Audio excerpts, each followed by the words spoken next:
Yan, itong bagong ano ngayon. Pag natapos umikot yan, yung iba kasing washing machine na automatic. Ayan, wala siyang ano, Pagtapos na. i-hold ko na siya.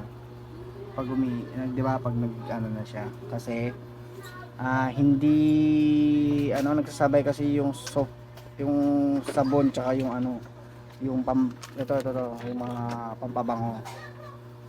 Kaya ano ko siya, i-stop ko. Ayan, oh, patapos na siya, oh. Ibig sabihin stop, pause lang siya para lagyan ng ano, yan, papabango. Kaya yan siya, oh. Yung iba ko kasi yung automatic walang ganito, hindi ko lang sure kung wala. Ayan, oh. So naka ano po, pwede po natin buksan yan, continuous lang siya mamaya. Yan, oh, ino-open ko na siya at lalagay ko na yung, kasi nga nagsasabay po matatapon yan kapag pinagsasabay ninyo. O hindi nyo pa natatry yan sa inyong mga ano, sa inyong washing. Ako kasi na-try ko na to. Tinignan ko na ganun yung ano. Nagsasabay sa unang lagay nyo pa lang yung sabon tsaka ito. So yung pasarado natin. So, di ba? So, yan. So, pagkatapos nun, diretso na siya. Bali, start na ulit. Oh. May kasi magana na siya mamaya ulit. Re-rinse ulit siya.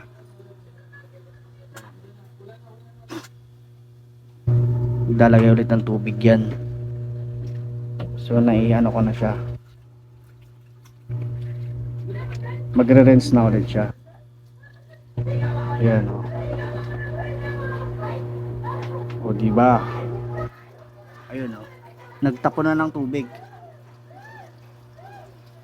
Ayan, o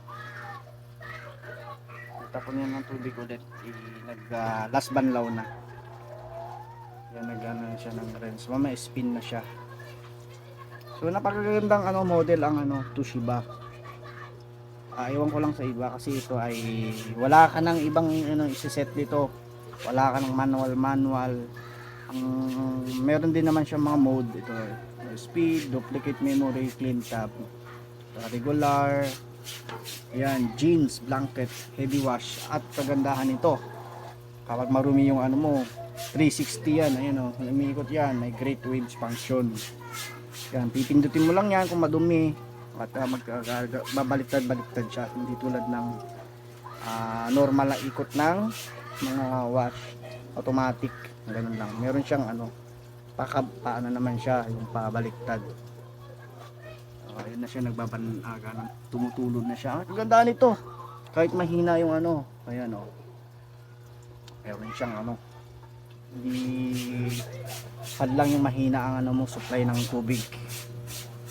So yun lang ang aking ano, mga natutunan dito sa paggamit ng ano, automatic.